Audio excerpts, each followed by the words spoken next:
تو اس میں حصہ ڈالنا چاہیے یا محاذ رائی کی طرف ہی رہنا چاہیے؟ دیکھیں ندیم صاحب، اگر ہم نے ملک کو اس کی سمت ٹھیک کرنی ہے اور ملک کو ہم نے صحیح سمت ڈال کے اور پاکستان کے عوام کو اور قوم کو ایک امید دینی ہے، تو وہ پھر کاسمیٹکس سے نہیں ہوگا. ایک آرٹیفیشل سی برائے نام سی حکومت بٹھا کے، جن کے پاس نہ مینڈیٹ ہے نہ اختیار ہے، ان کو بٹھا کے اور اصل سٹیک ہولڈرز کو باہر رکھ کے وہی بات جو ہے 100 باتوں کی ایک بات ہے، اور وہ یہ ہے کہ حق بات پہ آپ کو آنا پڑے گا، عوام کو ان کا حق واپس کرنا پڑے گا، عمران خان صاحب کو باہر لانا پڑے گا، مینڈیٹ کی واپسی ہوگی. جب تک جو غلطیاں ہیں اس کو ٹھیک نہیں کیا جائے گا، اس طریقے سے 16 مہینے آپ نے چلا کے دیکھ لیا اور اس کے بعد کوئی 8 مہینے 9 مہینے آپ کے باقی بھی لوگ بیٹھے رہے، آپ مجھے بتائیں کیا رزلٹ نکلا ہے؟ وہی ڈاک کی 2-3 پات، کوئی رزلٹ نہیں نکلا. اس طریقے سے تو آمریت بھی نہیں چلتی، چاہے جائے کہ جمہوریت چلانے کے لیے آپ کو تمام سٹیک ہولڈرز کو آن بورڈ لینا پڑے گا، اور سب سے بڑا سٹیک ہولڈر تحریک انصاف اور عمران خان صاحب ہیں. اچھا علی محمد خان صاحب، بات یہ ہے کہ یہ بھی آپ اس کو مکافات عمل نہیں دیکھتے؟ 2018 میں جو ہوا تھا اس کے بعد بھی ایک پارلیمنٹ وجود میں آئی تھی، پھر ایک حکومت بھی بن گئی تھی، وہ جس طرح سے چلائی گئی، پارلیمنٹ کے اندر اپوزیشن شور کرتی تھی، اب اپنے کام چلائے چلے جا رہے تھے، اب آپ شور کرتے ہیں حکومت چلی جا رہی ہے، اور یہ اسی کا تسلسل ہے. دیکھیں، پاکستان جو ہے وہ کسی کی ذاتی انا کی بھینٹ نہیں چڑھایا جا سکتا، اور نہ کوئی ایسی کوئی صورتحال جو ہے یہاں لمبے عرصے تک چلنے دی جا سکتی ہے جہاں صرف اس وجہ سے کہ تحریک انصاف کو اقتدار میں آنے نہیں دینا، یا عمران خان صاحب کو ہم نے ہر صورت میں اقتدار سے دور رکھنا ہے، چاہے حکومت جو ہے وہ کسی کو بھی دینے پڑے. اس طریقے سے معاملات حل نہیں ہوں گے. ماضی میں اگر کچھ غلط ہوا ہے اس کو ٹھیک کرنے کا وقت ہے نا. اگر کوئی غلط ہوا ہے تو اس کو ٹھیک کرنے کا طریقہ کیا ہے؟ اس کو ٹھیک کرنے کا طریقہ یہ ہے کہ جس کا مینڈیٹ ہے اس کو آپ حکومت چلانے دیں. باقی سب محب وطن پاکستانی ہیں. اگر ہم حکومت میں آئیں گے، ہم کوئی پاکستان کو جو پچھلی بار آئے تھے 6 کی GDP پہ ملک کو چھوڑ کے گئے تھے، اس کے بعد سے مجھے بتائیں کوئی ایک دفعہ آپ 3 کو بھی کراس کر پائیں؟ ہماری فوریکس ریزروز کو دیکھ لیں، ہماری انویسٹمنٹ پلانز کو دیکھ لیں، باہر سے لوگ انویسٹمنٹ آ رہی تھی، پیسہ آ رہا تھا، بڑی بڑی کار مینوفیکچرنگ کمپنیز جو ہے یہاں پہ اپنی پلانٹس لگا رہے تھے، یہاں آپ کی اوورسیز پاکستانیز انویسٹمنٹ کر رہے تھے، آپ کی جو ریئل اسٹیٹ ہے وہ بوم کر رہی تھی، کورونا کے باوجود ملک ترقی کر رہا تھا. تو ان حالات میں آپ مجھے بتائیں، اگر آپ نے یہ کرنا ہے کہ نہیں ہم نے کسی بھی صورت تحریک انصاف کو نہیں آنے دینا، تو پھر پولیٹیکل سٹیبلٹی نہیں ہوگی، قوم پیچھے نہیں کھڑی ہوگی حکومت کے. آپ حکومت بے شک چلا لیں لیکن وہ چلے گی نہیں. یہ فرمائیں کہ آج کور کمانڈرز کانفرنس بھی ہوئی ہے، اور اس میں یہ بات کہی گئی ہے کہ یہ جو زہریلا پروپیگنڈا ہے، یہ جو ہے یہ ایک درار ڈالنے کی کوشش ہے افواج پاکستان اور عوام کے درمیان. اس کو کسی قیمت پر انہوں نے کہا کہ ٹالریٹ نہیں کیا جائے گا، اور آئین اور قانون کے مطابق جو ہے وہ کارروائی کو یقینی بنایا جائے گا. دیکھیں تو وہ کرے نا، یقینی بنائیں. اگر کوئی ملک دشمن ہے، میں تو نہیں سمجھتا کہ سیاسی جماعتوں میں کوئی ملک دشمن ہے، کوئی اگر یہ کر رہا ہے ان کو قرار واقعی سزا دیں. لیکن جہاں تک ملک چلانے کا تعلق ہے وہ تو سیاسی حکومت چلائے گی، جس کا مینڈیٹ ہے اس کو واپس کرنا پڑے گا. اب جس سے مینڈیٹ چرایا ہے اور جن کا لیڈر جیل میں ڈالا ہے وہ احتجاج بھی نہ کریں تو کیا کریں؟ ملک ہمارا کیا نہیں ہے؟ یہ ایک بہت ہی نائس بیلنس ہے سیاست میں، اور ہماری جو مقتدرہ ہے، جو ہمارے دفاع کے ادارے ہیں، سب نے مل کے اس ملک کو چلانا ہے. ایسے نہیں ہو سکتا کہ کچھ لوگ بیٹھ کے جو ہے وہ فیصلے کریں. فیصلہ پارلیمنٹ میں ہوگا، آئین کے مطابق ہوگا. عوام نے اپنا فیصلہ سنایا ہے 8 فروری کو، جو فیصلہ سنایا ہے اس کو امپلیمنٹ کریں، ملک آگے چل پڑے گا. اچھا یہ بتائیں کہ آپ لوگوں نے احتجاجی سلسلہ جو ہے وہ شروع کیا ہے، ظاہر ہے کہ تحریک تحفظ آئین کی بات جو ہے وہ کی جا رہی ہے. آپ کو کیا لگتا ہے کہ یہ جو 6 جماعتی اتحاد ہے یہ کوئی ڈیولپ کر سکتا ہے جس کی پاکٹس کے اندر جو ہے وہ ایک قوت ہو سکتی ہے کہ اگر پاکستان پیپلز پارٹی جو ہے وہ بلوچ سرداروں کی مدد سے کہیں اور جلسہ کر رہے جیسے انہوں نے کیے بھی، کیا یہ ایک تحریک احتجاجی تحریک میں ڈیولپ ہو سکتی ہے؟ بالکل ہو سکتی ہے اور ہوگی. عوام جس طرف کھڑی ہے وہ سب کو پتہ ہے، تبھی تو عمران خان صاحب کو باہر نہیں آنے دے رہے. دیکھیں عید الفطر تک بہت ریسٹرینٹ کا مظاہرہ کیا گیا. اب ایک موومنٹ سٹارٹ ہوگی، احتجاج ہوگا، جلسے ہوں گے، اور اس کے ساتھ ساتھ پارلیمنٹ کے اندر عدالت کے اندر بھی اپنا موقف بھرپور طور پہ پیش کیا جائے گا، اور جتنی آئین کے اندر اجازت ہے اس لمٹ کے اندر رہتے ہوئے اپنی سیاسی جو ہماری جدوجہد ہے اس کو ہم کریں گے. قوم تو پیچھے ہے، قوم تو عمران خان صاحب کے ساتھ ہے، قوم تو سپورٹ کر رہی ہے. لیکن آپ یہ نہیں سمجھتے کہ جو پولیٹیکل جو پارٹی کے اندر جو بیانیے کی تقسیم ہے اس کی وجہ یہی ہے اور اس نے کارکنوں کو بھی کنفیوز کیا ہے؟ کوئی بیانیے کی تقسیم نہیں ہے، ایک بیانیہ ہے، عمران خان صاحب اور اسیران کی رہائی اور مینڈیٹ کی واپسی. اس پہ کوئی دو رائے نہیں ہے. باقی جماعت کے اندر بہت سے لوگ ہیں، ہر آدمی کی اپنی ایک چیز کو دیکھنے کی کا مختلف اینگل ہو سکتا ہے، لیکن ان دو باتوں میں کوئی ڈس ایگریمنٹ نہیں ہے. سب لوگ یہ کہتے ہیں کہ خان صاحب کو اور اسیران کو رہا کیا جائے، تحریک انصاف کو ان کا مینڈیٹ واپس کیا جائے. لیکن یہ بتائیے گا کہ ظاہر ہے آپ نے ایک 6 جماعتی اتحاد بنایا بھی ہے، ایک طرف اسد قیصر صاحب جو ہے مولانا فضل الرحمان صاحب سے رابطہ بھی کرتے ہیں، دوسری طرف آپ کے جلسے میں ڈیزل کے نعرے بھی لگتے ہیں. مطلب آپ کا کیا ہے کہ اگر وہ ساتھ آپ کے آگے تو پھر وہ جیسے ماضی کی روایت ہے بالکل ٹھیک ہے، ورنہ یہ ہے؟ نہیں، وہ نعرے ماضی میں اگر لگے ہیں اچھا نہیں ہوا، ابھی تو روکا گیا ہے. ہمارے بھائی ہیں جناب شیر افضل صاحب، انہوں نے روکا ہے. میں جب سٹیج پہ ہوں گا میں بھی روکوں گا. تو اس طرح کے نعرے اب انشاءاللہ آپ کو طریقے، چاہے مولانا صاحب ہمارے ساتھ سٹیج پہ آئیں نہ آئیں، تحریک کا حصہ بنے نہ بنے، ان کے احترام میں کوئی کمی نہیں آئے گی انشاءاللہ. کبھی یہ نعرے ہم ان کو نہیں لگنے دیں گے. تو وہ بات تو ختم ہو گئی ہے، اور انہوں نے بھی عمران خان صاحب کو یہودی ایجنٹ کی بجائے اب مسلمان تسلیم کر لیا ہے. تو اگر معاملات بہتری کی طرف جا رہے ہیں تو ندیم صاحب آپ کیوں بیچ میں معاملات نہیں، میں اس معاملہ طرف چھیڑ رہے میں نہیں کہہ رہا، میں تو صرف یہ آپ سے جاننے کی کوشش کر رہا ہوں کہ موقف آپ کا ادھر بدل گیا ہے اگر آپ کے ساتھ شامل ہو جاتے ہیں. آج اب وہ چاچا کیدو والا کام کر رہے ہیں، تو وہ نہیں چاچا کیدو کو وہ تو جا چکا ہے، ختم ہے کہانی. انشاءاللہ پولیٹیکل فورسز اس ایک نقطے پہ آئیں گے کہ اس ملک کو آئین کے مطابق چلائیں، اور جب یہ ملک آئین کے مطابق چلے گا اسی میں سیاست دانوں کی بھی بھلائی ہے، اسی میں اسٹیبلشمنٹ کی بھی مضبوطی ہے، اور ملک کا بھی استحکام ہے آئین کے نہیں، مطابق چلانے. آپ یہ سمجھتے ہیں کہ آپ ملک کو آئین کے مطابق چلانا چاہتے ہیں؟ جو رویہ آپ نے اپنایا تھا جب آپ کی حکومت آئی تھی تو وہی تھا جو باقی سیاسی جماعتوں کا ہے، مطلب ایک ہی مماثلت تھی. نہیں دیکھیں، آپ ہر گزرتا دن آپ میچور ہوتے ہیں، چیزوں سے سیکھتے ہیں. کچھ غلطیاں ہر جماعت سے ہوئی ہیں، اسٹیبلشمنٹ سے نہیں ہوئی. 3 بار جو آئین توڑا ہے کوئی اچھا کام کیا ہے. میاں نواز شریف صاحب نے جب سپریم کورٹ میں ہلہ بولا تھا کوئی اچھا کام کیا تھا. جب یہ زرداری صاحب نے کہا تھا کہ اینٹ سے اینٹ بجائیں گے تو یہ کوئی کالا شاہ کاکو میں کوئی اینٹ کے بٹے پہ اینٹ سے اینٹ بجانا چاہ رہے تھے. تو یہ ساری چیزیں ماضی میں غلطیاں ہوئی ہیں. میرا تو نقطہ یہ ہے we need a fresh start.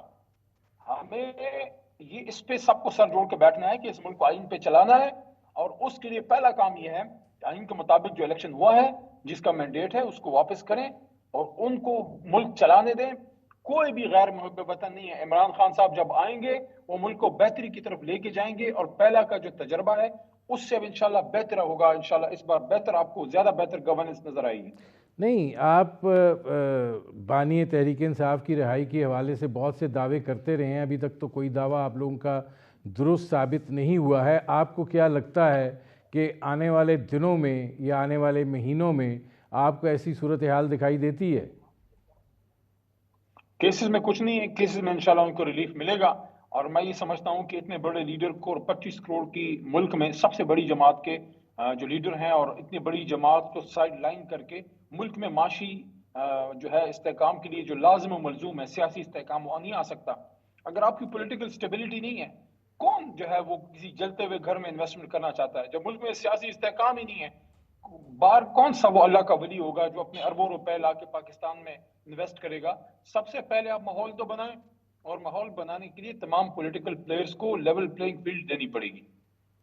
لیکن یہ فرمائیں کہ کیا آپ کے وہ لوگ جو چھوڑ کر گئے ہیں جیسے اسد عمر ہوں یا عمران اسماعیل ہوں، علی زیدی ہوں، اس طرح کی ایک لمبی فہرست ہے، آپ کو لگتا ہے کہ ان کی واپسی ممکن ہو سکتی ہے؟ خان صاحب اس پہ آخری فیصلہ کریں گے. ان میں اکثریت ایسے لوگوں کی ہے جو خوشی سے نہیں گئے، پریشر میں گئے، تکلیف میں گئے، مجبور ہو کے گئے. اگر کوئی کرپشن کی وجہ سے بلیک میل ہو کے کیا ہے، اس سے کوئی ہمدردی نہیں ہے، لیکن اگر کوئی بچوں کی وجہ سے تھریٹ ہوا ہے، کسی کے ساتھ زیادتی ہوئی، اغوا ہوا ہے، مجبوری میں گیا ہے، میرے خیال میں خان صاحب اس پہ پھر مناسب فیصلہ کریں گے۔ تو آپ کو لگتا ہے کہ ان لوگوں کی واپسی ہو سکتی ہے؟ ہو سکتی ہے اگر خان صاحب اس کی اجازت دیں۔ آپ یہ نہیں سمجھتے کہ یہ کسی سیاسی اختلاف یا نظریاتی اختلاف کا بھی نتیجہ ہو سکتا ہے؟ اگر کوئی سیاسی اختلاف کی وجہ سے گیا، ظاہر ہے اس کا پھر تحریک انصاف میں کوئی جگہ نہیں ہے۔ اگر کوئی دنیاوی لالچ میں گیا، اس کی بھی کوئی جگہ نہیں ہے۔ لیکن اگر کوئی تھریٹ ہو کے گیا ہے، بچوں کی وجہ سے بلیک میل ہوا ہے، پریشر میں گیا ہے، اس پہ مجھے امید ہے خان صاحب ایک ہمدردی والا رویہ رکھیں گے۔ اچھا یہ فرمائیے گا کہ ظاہر ہے آپ ایک چیز کا تقاضا تو کر رہے ہیں، لیکن اب انتخابات ہو گئے، نتائج بھی آ گئے، حکومتیں بھی بن گئیں، آپ لوگوں نے الیکشن کے نتائج کو، اگر آپ خیبر پختونخوا میں حکومت بنا لی ہے تو تسلیم کر لیا، لیڈر آف اپوزیشن بھی بن گئے، باقی چیزیں بھی ساری ہو گئیں، تو اب اس کے بعد پھر کیسے آپ یہ کہتے ہیں کہ نہیں جی کیا الیکشن دوبارہ ہوں، یا کیسے یہ سلیٹ کے اوپر کپڑا مارا جا سکتا ہے؟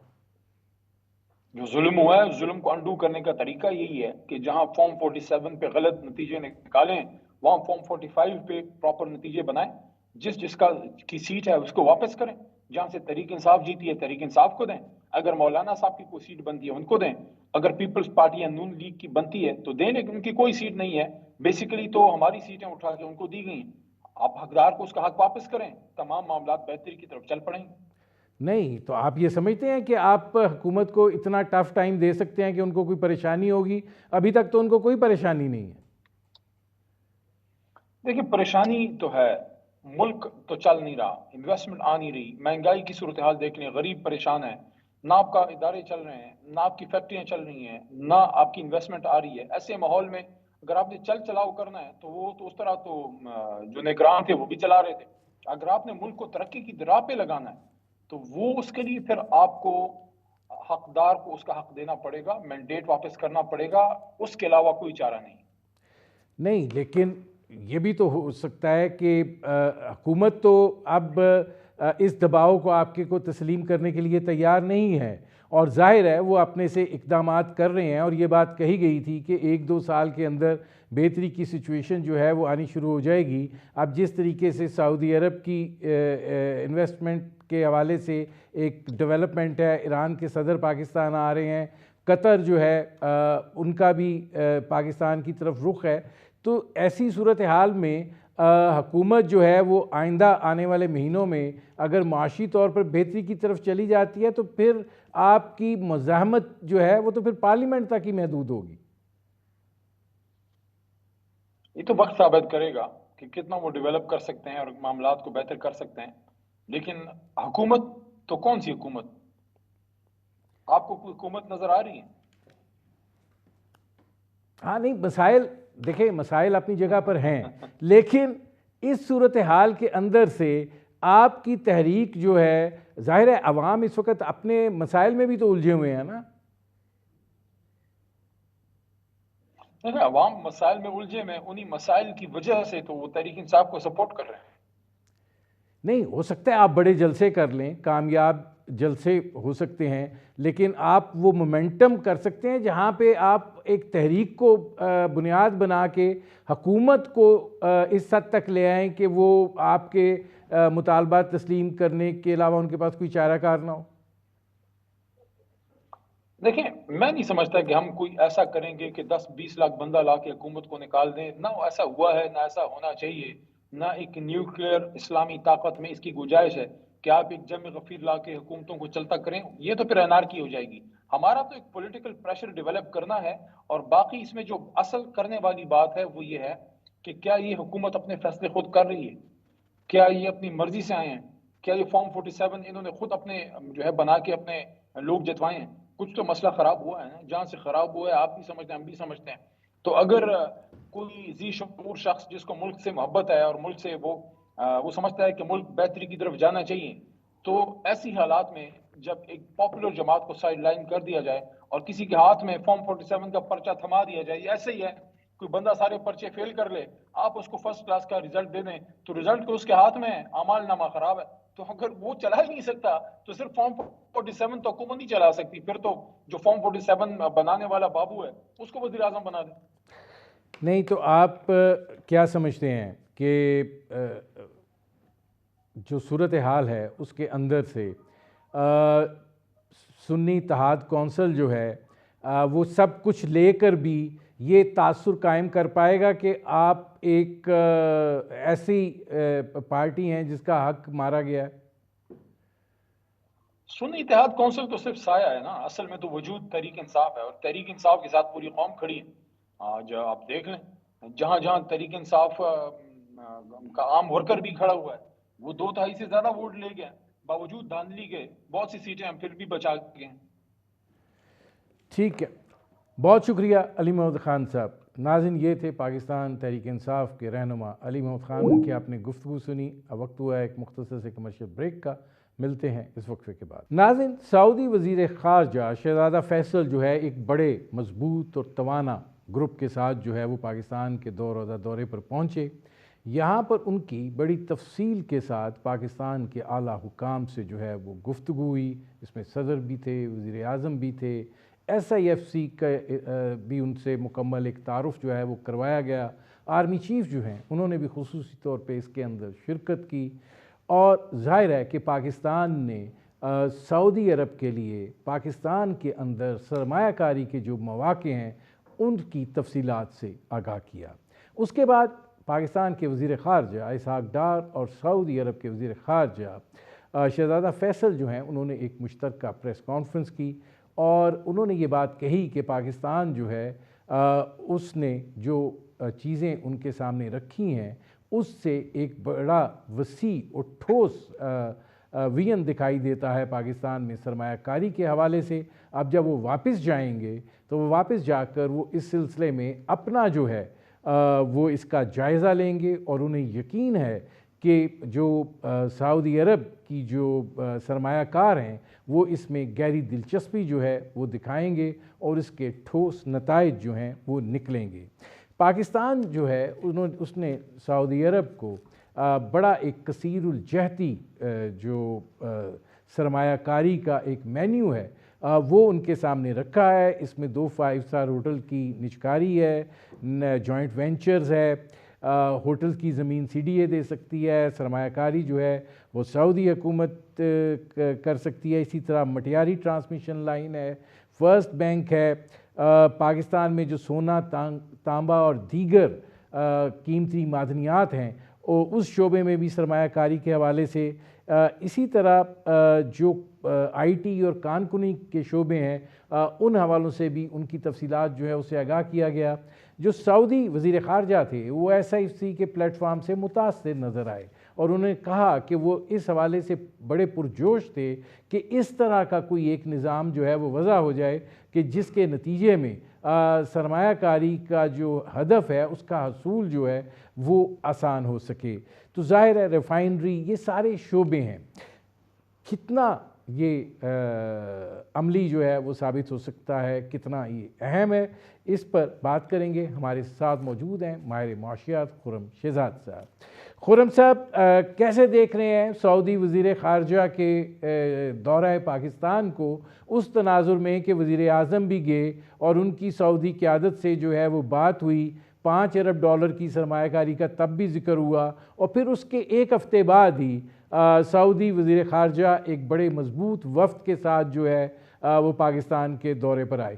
جی شکریہ ندیم صاحب۔ دیکھیں بڑا اچھا جو ہے یہ ایک اچھی ڈیولپمنٹ ہوئی ہے، اور بڑی جلدی ڈیولپمنٹ ہوئی ہے، اور آپ دیکھیں کہ ہماری طرف سے ہماری ٹاپ جو ہے وہ ٹاپ براس گئی، اس میں آرمی چیف بھی گئے، اس میں پرائم منسٹر بھی گئے، اور اس کے فوراً بعد سے ایک فالو تھرو ہوا، اور ان کی جو کی وزراء ہیں، جو خاص وزراء ہیں ان ایریاز کے، توانائی کا شعبہ ہے اس میں، زراعت کا شعبہ ہے اس میں، اس کے علاوہ جو ہے ڈیفنس کا شعبہ ہے، اس کے علاوہ جو ہے انفارمیشن ٹیکنالوجی کا شعبہ ہے، اور بہت سارے شعبہ جات ہیں جس میں سرمایہ کاری کی بات ہوئی۔ تو میں سمجھتا ہوں کہ یہ $5 ارب، دیکھیں پہلے بھی سعودی عربیہ جو ہے وہ سیریس تھا، آج بھی سیریس ہے۔ 2019 میں بھی اناؤنسمنٹ ہوئی تھی، ایک بڑی ریفائنری کی اناؤنسمنٹ ہوئی تھی، اور ساتھ میں کچھ چھوٹی انویسٹمنٹس کی اناؤنسمنٹ ہوئی تھی، اور ٹوٹل جو اس وقت کوانٹم تھا 22 ارب ڈالر کی بات ہو رہی تھی. قطر نے بھی اناؤنس کیا تھا اسی طرح کی انویسٹمنٹ. پرابلم یہ ہے کہ ہم نے اپنے گھر کو جو ہے نا وہ صحیح سے سنبھالا نہیں ہے. ہمارے اپنے ایشوز رہے ہیں، پولیٹیکل اسٹیبلٹی ویسی نہیں رہی، پالیسی کنسسٹنسی ویسی نہیں رہی. اپنے ہمارے جو معیشت کے اہداف ہیں وہ ہم نے پورے نہیں کیے ہیں، بلکہ خراب زیادہ ہوئے اوور دا ایئرس، جس کی وجہ سے یہ انویسٹرز جو کمٹ کر کے گئے تھے، دیکھیں انہوں نے انڈیا میں بھی کمٹ کیا تھا اور انڈیا میں 3 سالوں میں انہوں نے انویسٹمنٹ کر بھی دی ہے. تو یہ بڑی بات ہے کہ سعودی عربیہ اس وقت اپنا ایک ویژن جو ہے وہ بنا رہا ہے 2030 کا، 2030 تک کا، اور اس میں وہاں پہ بہت میسو ڈیولپمنٹ ہو رہی ہے، ٹرانسفارمیشن میں کہوں گا ہو رہی ہے سعودی عربیہ میں، اور ایک نیا فیس ابھر کے آ رہا ہے سعودی عربیہ کا، اور وہاں پہ انویسٹمنٹ کی بات ہوتی ہے. اس کے باوجود وہ اٹھ کے آپ کی کنٹری میں آئے ہیں، تو ایک اچھی بڑی ڈیولپمنٹ ہے. اب ہم نے دیکھنا یہ کہ ہم نے اس پہ مومنٹم کو بلڈ کیسے کرنا ہے، کیسے ہم نے اپنے گھر کو سیدھا کرنا ہے، تاکہ صرف سعودی عربیہ نہیں بلکہ ان کے ساتھ ایک بڑے انویسٹر کے ساتھ اور بھی دنیا کے انویسٹرز آئیں اور وہ آ کے یہاں پہ ویلیوڈیشن کریں، اور صرف ایکسٹریکشن نہ کریں منرلز میں، بلکہ اس ایکسٹریکشن کے ساتھ ویلیو ایڈ بھی کریں. یہاں پہ اگر کاپر کی ہم بات کرتے ہیں تو کاپر کو ایکسٹریکٹ کر کے کاپر سے وہ انڈسٹریل ڈیولپمنٹ کریں. ہمارا اینڈ یہ ہونا چاہیے کہ انڈسٹریل ڈیولپمنٹ کیسے ہوگی، ویلیوڈیشن کیسے ہوگی، صرف یہاں سے کاپر نکال کے لے کے جانا نہ ہو. اب اس میں خرم شہزاد صاحب یہ بتائیے گا کہ ظاہر ہے یہ ایک جو دورہ ہے، یقیناً یہ پہلا فیز ہے اس ایکٹیویٹی کو لے کر. اب ایس آئی ایف سی کے بارے میں بھی وہ کافی نظر آئے، انہوں نے کہا کہ ہم بڑے پرجوش تھے کہ اس طرح کا کوئی نظام جو ہے وہ وضع ہو جائے. آپ کتنا اسٹیئرنگ ویل سمجھ رہے ہیں ایس آئی ایف سی کو کہ وہ جو یہ سعودی عرب کا دورہ ہے اس کو عملیت کی طرف لے جانے میں معاون ثابت ہو سکتا ہے؟ دیکھیے صرف سعودی عربیہ کا ایشو نہیں ہے، ایس آئی ایف سی جو ہے میرے خیال میں انویسٹر ان جنرل ان کی فیسیلیٹیشن کے لیے بنا ہے، اور بہت سارے اور ایسی چیزیں ہو سکتی ہیں جہاں پہ بہت جو ہے وہ جلدی کام ہو سکتا ہے اور انویسٹر کا کانفیڈنس بحال ہو سکتا ہے. لیکن دیکھیں میرا ایشو تھوڑا سا ڈفرینٹ ہے. میرا ایشو یہ ہے کہ ایس آئی ایف سی تو ایک پلیٹ فارم ہے ایگزیکیوشن کا، کہ انویسٹر کو آپ لے کر آئے ہیں اور اب وہ اپنی انویسٹمنٹ کرتا ہے، تو اس کے جو کچھ خاص جو ان کی جو خاص چیزیں ہوتی ہیں ڈیورنگ دا پروسیس، وہ ایس آئی ایف سی پوری کرے. تو میرا جو پرابلم ہے نا وہ ہے broader economic issues, broader political issues جو کہ ہمیں حل کرنے ہیں. مثال کے طور پہ میں یہ کہتا ہوں کہ آپ اپنے ٹیکسز کو کم کریں، ٹیکس کا برڈن کم کریں اکانومی پہ، عام آدمی پہ ٹیکس کم کریں، انڈسٹریز پہ، کارپوریٹ سیکٹر پہ ٹیکس کم کریں. مراد ساری ہٹا لیں یہ والی جو اب ایک رپورٹ کے حساب سے 2.24 ٹریلین روپے کے ٹیکسز جو ہیں وہ انسینٹیو کی صورت میں دیے جاتے ہیں. تو آپ ختم کر دیں ان سب کو، کوئی پرابلم نہیں ہے. صرف وہاں انسینٹیوز دیں جہاں پہ آپ کو یہ پتا ہو کہ اس انڈسٹری کو ہم نے پروموٹ کرنا ہے، یہ سن رائزنگ انڈسٹری ہے، سن سیٹ انڈسٹری نہیں ہے، یعنی کہ یہ ابھرتی ہوئی انڈسٹری ہے، اس میں ایڈوانسمنٹس ہو رہی ہیں، دنیا اس طرف جا رہی ہے، ہمیں بھی اس طرف جانا ہے. تو اس انڈسٹریز پہ آپ انسینٹیوائز کریں، ٹارگیٹ انسینٹیوز ہوں. یہ سارے جو آپ کے ہیں نا، جو آپ کی ایلیٹ کلاس جسے کہتے ہیں، جس میں کارپوریٹ سیکٹر بھی آتا ہے، جس میں فیوڈلز بھی ہیں، جس کے اندر پولیٹیشینز بھی شامل ہیں، اسٹیبلشمنٹ بھی ہے، سب ہے اس کے اندر. تو ان سب کے جو انسینٹیوز ہیں نا اس کو آپ ایک جگہ کر کے ختم کر کے صرف وہاں انسینٹیوز دیں جہاں ضرورت ہے، اور اس حساب سے ٹیکسز کو کم کریں، اور جو انفارمل آپ کی اکانومی ہے اس کو ٹیکس ریٹ میں لے کر آئیں. یہ بہت بڑا اسٹرکچرل ریفارم ہوگا جو ہمیں کرنا پڑے گا. اس کے لیے پولیٹیکل ول بہت ضروری ہے اور بہت اسٹرانگ پولیٹیکل ول چاہیے. اس کے ساتھ ساتھ قرضوں کو اپنے آپ کو مینیج کریں کہ کیسے ہم نے ڈالرز کو ری پے کرنا ہے، اس کے اگینسٹ آپ نے ارننگس کیسے کریٹ کرنی ہے، ایکسپورٹس کی ارننگ. میں آپ کو یہاں پہ ایک بڑا انپورٹنٹ پوائنٹ بتاتا ہوں. ایک تو تیسرا یہ ہو گیا، تیسرا انرجی کا ہو گیا کہ انرجی کو ٹھیک کرے تاکہ انویسٹر ان جنرل یہاں پر آئے. اب میں یہاں پہ آپ کو بتاتا ہوں کہ کاپر کی میں کیوں بات کر رہا ہوں، کہ کاپر میں انویسٹمنٹ اگر سعودی عربیہ کرتا ہے یا کوئی بھی انویسٹر کرتا ہے تو وہ ویلیو ایڈیشن کریں، رادر دین یہ کہ یہاں سے کاپر نکالے اور ایکسپورٹ کر دیں. یہ ہم نے دیکھا ہے ساؤتھ افریقہ میں بھی، افریقن کنٹریز میں بھی، کہ ایکسٹریکشن جو ہوتی ہے منرلس کی اس سے بہت بینیفٹس نہیں ہوتے، لیکن اس کی جو انڈسٹریل ڈیولپمنٹ سائڈ ہے نا ویلیو ایڈیشن کی، وہ امپورٹنٹ ہے. مثال کے طور پہ کاپر نکال کے اگر آپ بیچ دیتے ہیں، میں ایک ایگزامپل دیتا ہوں، $100 پر ٹن پر اونس آپ بیچ دیتے ہیں، لیٹس سے $100، $200، $1000. کیا آپ اس کی ویلیو ایڈیشن کر کے $10,000 کی کوئی چیز نہیں بیچ سکتے؟ کیا سیمی کنڈکٹر انڈسٹری نہیں آپ کھڑی کر سکتے؟ پوری دنیا میں سیمی کنڈکٹر میں سب سے زیادہ انویسٹمنٹ ہو رہی ہے کیونکہ چپ میکنگ میں جو مین کنڈکٹر ہوتا ہے وہ کاپر ہوتا ہے. اور کاپر جو ہے دنیا کے آنے والے سالوں میں سب سے زیادہ ڈیمانڈ میں ہوگا. تو کیوں نہیں ہم انڈسٹری ڈیولپ کرتے ہیں ایسی کہ سعودی عربیہ آئے یا کوئی بھی انویسٹر آئے وہ یہاں انویسٹ کرے, پوری ویلیو ایڈیشن چین لگے جس میں R&D میں ہم انویسٹ کریں, اپنے ہیومن ریسورس میں انویسٹ کریں, اپنے عوام کو اس قابل بنائیں کہ وہ اس انڈسٹری کو لیڈ کریں, لوکل ہم اسکل ڈیولپ کریں, لوکل ٹیکنالوجی ڈیولپ کریں, دنیا کو ایکسپورٹ کریں جو آپ کی ویلیو ایڈڈ سروسز ہیں, ویلیو ایڈڈ پروڈکٹس ہیں. اس سے یہ کیوں نہیں کرتے ہم؟ اس پہ ہمیں بلڈ کرنا ہے. میرا مسئلہ یہ ہے کہ مجھے اس پہ بلڈ کرنا ہے.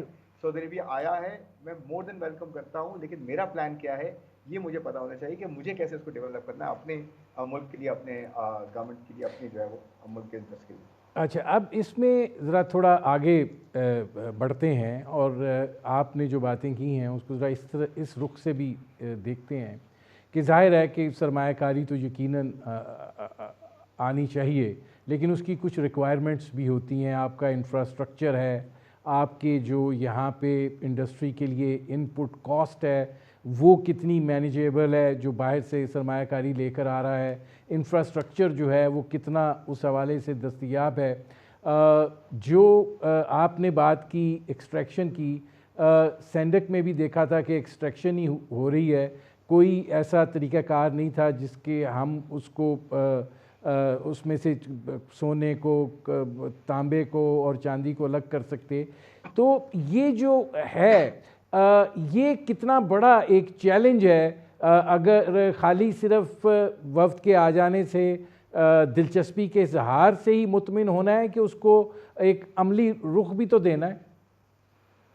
دیکھیں اب یہ تو ہماری سائڈ ہے نا, ہم کیسے اس کو مینیج کرتے ہیں. یہ چائنا کا قصور نہیں ہے, سعودی عربیہ کا قصور نہیں ہے. انویسٹر تو آپ کے پاس آئے گا, وہ اپنے انٹرسٹ کو سیو کرے گا, وہ کہے گا ٹھیک ہے میں سارا ایکسٹریکٹ کرتا ہوں اور لے کے جا کے خود ویلیو ایڈیشن کر کے بیچوں گا, اور کنٹری آپ کو صرف جو را مٹیریل ہے جو جتنے کا ایکسپورٹ ہوگا وہ میں آپ کو دے دوں گا.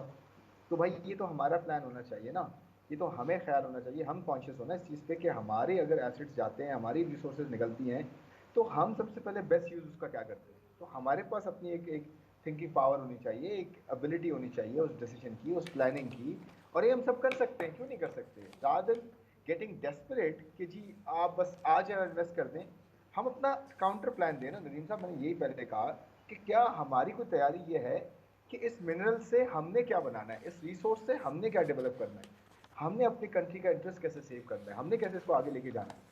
تو یہ تو ہمارا کام ہے نا, یہ تو ہم نے ڈیولپ کرنا ہے نا. اس میں تو ہم چائنا آ کے لے کے چلا جائے یا سعودی عربیہ آ کے لے کے چلا جائے, وہ تو ہمارے پارٹنر کنٹریز ہیں, وہ تو آ کے انویسٹ کر رہے ہیں اور وہ اپنے پیسے لگا رہے ہیں. لیکن کیا ہم اپنا انٹرسٹ ان کے ساتھ جو ہے الائن کر رہے ہیں تاکہ ان کا بھی فائدہ ہو اور ہمارا بھی فائدہ ہو, کوئی بھی سائڈ جو ہے وہ ڈس ایڈوانٹیج نہ ہو. کیونکہ آگے جاتے ہوئے پرابلمز اور ریلیشن شپس میں پرابلمز اسی وجہ سے ہوتے ہیں جب آپ کے اس طرح کے جو ہے کانٹریکٹس ہوتے ہیں اور آگے جا کے ان کا کوئی سدباب بھی نہیں ہوتا اور نہ ان کا کوئی بینیفٹ ہوتا ہے. تو ہمیں اپنی سائڈ سے یہ پلان کرنا چاہیے. نہیں, لیکن آپ کو لگتا ہے کہ یہ سوچ یا یہ تھاٹ ہے, ٹریک ریکارڈ ہمارا جو ہے وہ تو اس کے برعکس ہے. ہم نے IPPs کا معاملہ لے کر آئے, آج تک ہمارے گلے کا پھندا بنا ہوا ہے. جو بھی ہم اس طرح کے کانٹریکٹس کرتے ہیں اس میں سے کوئی نہ کوئی سکینڈل, کوئی نہ کوئی کہانی, کوئی نہ کوئی چیز نکل آتی ہے. تو آپ کو لگتا ہے کہ یہ اس طریقے سے کیا ہم پریپیئر بھی ہیں انویسٹمنٹ کے حوالے سے اتنے بڑے پیمانے پر؟ فرینکلی نہیں ہے, مجھے نظر تو نہیں آتا انٹرنلی کوئی پلانز ہوں یا کوئی کانفیڈینشیل پلانز ہوں یا اس طرح کا تھاٹ پروسیس ہو. اپیرنٹلی میں نے دیکھا نہیں ہے. ایسا ہو تو بہت اچھی بات ہے, نہیں ہے تو بہت کنسرن کی بات ہے, بہت بڑا چیلنج ہوگا ادروائز. کیونکہ آج ہم $5 ارب, $3 ارب, $1 ارب کو کی خوشیاں مناتے رہیں گے, لیکن اگر ہم نے اپنا انٹرسٹ صحیح طریقے سے جو ہے وہ سوچ بچار کے ساتھ اپنا انٹرسٹ جو ہے وہ سیف گارڈ نہیں کیا, تو آگے جاتے ہوئے یہی چیزیں پھر ہمارے لیے جو ہے وہ رسک بن جائیں گی اور ہمارے لیے پرابلم کریٹ کریں گی. تو مجھے ابھی اپیرنٹلی نظر نہیں آ رہا. آئی ایم ہوپ فل, آئی ہوپ کہ انٹرنلی یہ ساری باتیں ہوئی ہوں, ویلیڈیشن کی بات ہوئی ہو, کیسے ڈیولپ کرنا ہے, کس ایریا کو کیسے لے کے چلنا ہے, کس طرح سے ایکسٹریکشن ہوگی, کیسے انویسٹمنٹ. اور صرف منرل کا ایریا نہیں ہے ندیم صاحب, میں تو اکراس دا بورڈ بات کر رہا ہوں کہ جہاں پہ آپ کو اپنے کنٹری کا, اپنے لوگوں کا, ان کی پرائیورٹی ہو کہ کیسے جو ہے انویسٹمنٹ کو کنورٹ کرنا ہے اچھے آؤٹ کمز میں جو لوگوں کو فائدہ دے لانگ ٹرم میں. یہ مجھے لگتا ہے مسنگ رہا ہے ابھی تک. تو آئی ہوپ کہ آگے نہ ہو. نہیں, لیکن جب ہم یہ بات کرتے ہیں, ایک تو ہم چیزیں بیچنے کی بات کر رہے ہیں نا کہ جی آپ فرسٹ وومن بینک لے لیں, PIA لے لیں, آپ ہوٹلز جو ہیں وہ بنا لیں, آپ ایئرپورٹس جو ہیں وہ لے لیں. ایک ہے کہ آپ زراعت کے شعبے میں کیسے سرمایہ کاری ہو کہ وہ دونوں ممالک کے لیے جو ہے وہ بینیفیشل ہو, کیونکہ دیکھیں پاکستان ایک زرعی ملک ہے اور ہماری معیشت جو ہے وہ ایگریگیرین معیشت ہونی چاہیے تھی, لیکن ہم وہ بھی ڈیولپ نہیں کر پائے.